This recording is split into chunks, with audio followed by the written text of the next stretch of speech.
السلام علیکم ورحمۃ اللہ وبرکاتہ۔ دوستو، آج کی ویڈیو میں آپ لوگوں کو حکم تکلیفی اور حکم وضعی کی تعریفات اور مثالیں بیان کر رہا ہوں۔ حکم اللہ تعالیٰ کی حکم یا شارع یا شریعت کی حکم سے مراد وہ خطاب ہے جس کا تعلق بندوں کے افعال سے ہے، اور اس کی دو قسمیں ہیں۔ ایک ہے تکلیفی حکم، جس میں بندوں کے یا مکلفین کے افعال سے تعلق رکھتا ہے، تو یا تو کسی فعل کے کرنے کے لیے کہا جاتا ہے، مثال اس کی اقیموا الصلاۃ وآتوا الزکاۃ، نماز قائم کرو اور زکوٰۃ دو، یا کسی فعل کے نہ کرنے کے لیے کہا جاتا ہے، مثال ولا تقربوا مال الیتیم، اور یتیم کے مال کے قریب نہ جاؤ۔ یا کسی فعل کی اجازت دی جاتی ہے، یعنی اگر وہ چاہیں تو اسے کرے اور اگر نہ چاہے تو نہ کرے، مثال وَإِذَا حَلَلْتُمْ فَاصْطَادُوا، اور جب احرام کھول لو تو شکار کر سکتے ہو۔ ابھی یہ حکم تکلیفی کے جو تعریفات اور اس کے ساتھ مثالیں کون سی ہیں؟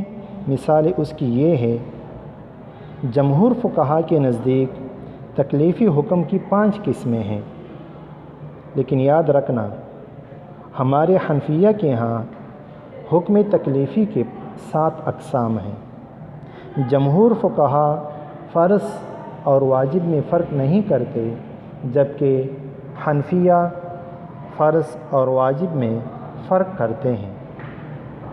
دوسری بات، مکروہ تحریمی اور حرام میں جمہور فقہا فرق نہیں کرتے، جبکہ حنفیہ کے ہاں ایک حرام ہے اور ایک مکروہ تحریمی ہے، ان دونوں میں فرق ہے۔ تو حکم تکلیفی کی 5 قسمیں ہیں۔ نمبر 1، فرض یا واجب، جس کے کرنے کا شارع نے لازمی طور پر حکم دیا ہو، چاہے وہ ہمیں قطعی ذریعہ سے ملے یا ظنی ذریعہ سے، لیکن یہ تعریف جمہور فقہا کے نزدیک ہے۔ ہمارے یہاں فرض اس کو کہا جاتا ہے جو قطعی ذریعہ سے ملے، جبکہ واجب اس کو کہا جاتا ہے جو ظنی ذریعہ سے ملے۔ نمبر 2، مندوب، جس کے کرنے کا شارع نے حکم دیا ہو لیکن اسے لازمی قرار نہ دیا ہو۔ نمبر 3، حرام یا محظور، جس کے کرنے سے شارع نے منع کیا ہو، یہ حرام کی تعریف ہو گئی، چاہے وہ ہمیں قطعی ذریعہ سے ملے یا ظنی ذریعہ سے۔ اگر ظنی ذریعہ سے ملے تو حنفیہ کے ہاں یہ مکروہ تحریمی ہوگا۔ نمبر 4، مکروہ، جس کے کرنے سے شارع نے منع کیا ہو لیکن اس سے رکنے کو لازمی قرار نہ دیا ہو۔ نمبر 5، مباح یا جائز، جس کے کرنے کو شارع نے جائز قرار دیا ہو، نہ اس کا حکم دیا ہو اور نہ اس سے منع کیا ہو۔ یہ 5 اقسام جمہور فقہا کے نزدیک حکم تکلیفی کے ہو گئے، جبکہ حنفیہ کے ہاں 7 اقسام ہیں۔ اس کے بعد شروع ہوتے ہیں وضعی حکم یا حکم وضعی کی تعریف میں۔ سب سے پہلے لغت کے اعتبار سے، وضع البانی الحجر ای نزد بعضہ علی بعض، صفحہ نمبر 275 پہ نقل فرماتے واضح و لغت، وضع البانی الحجر کا مطلب ہے معمار نے پتھروں کو ایک دوسرے کے اوپر رکھا۔ مطلب یہ ہے کہ وضع کا معنی رکھنا، جس طرح وضع الحمل بچہ جینا، یہ بھی استعمال ہو سکتا ہے، لیکن لغت سے کے اعتبار سے وضع کا معنی یہ ہے۔ جبکہ تعریف یہ ہے حکم وضعی کی، حکم وضعی وہ ہے جو کسی شے کو دوسرے شے کے لیے سبب یا شرط یا مانع بنانے کا تقاضا کرے۔ لہذا اس تعریف کی روشنی میں 3 احکام معلوم ہوتے ہیں۔ بعض جگہوں میں 3 کا ذکر آتا ہے، جبکہ بعض میں کچھ زیادہ بنتے ہیں۔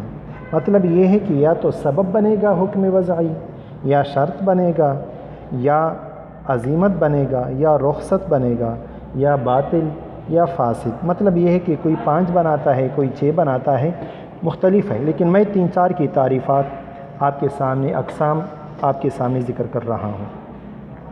یا تو کوئی سبب ہوتا ہے، اس کی مثال یہ ہے اعوذ باللہ من الشیطان الرجیم یا ایھا الذین آمنوا اذا قمتم الی الصلاۃ فاغسلوا وجوہکم۔ اس کا معنی یہ ہے اے ایمان والو، جب تم نماز کے لیے کھڑے ہو تو اپنے چہرے دھوؤ۔ یہ سبب کی مثال ہے۔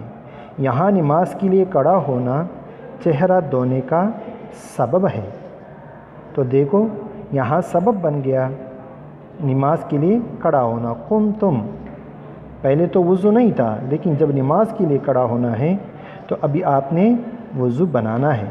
مطلب یہ ہے کہ اگر آپ نے نماز پڑھنی ہے تو آپ نے وضو بھی بنانی ہے، نماز بھی پڑھنی ہے۔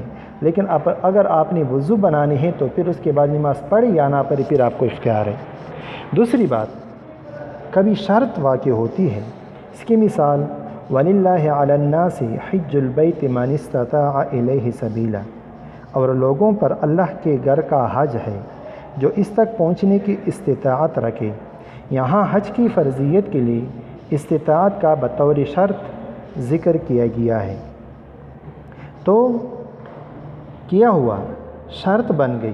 مطلب یہ ہے کہ فرضیت کے لیے استطاعت یہ شرط ہو گئی، اگر استطاعت نہ ہو تو پھر آپ پر حج بھی فرض نہیں ہے۔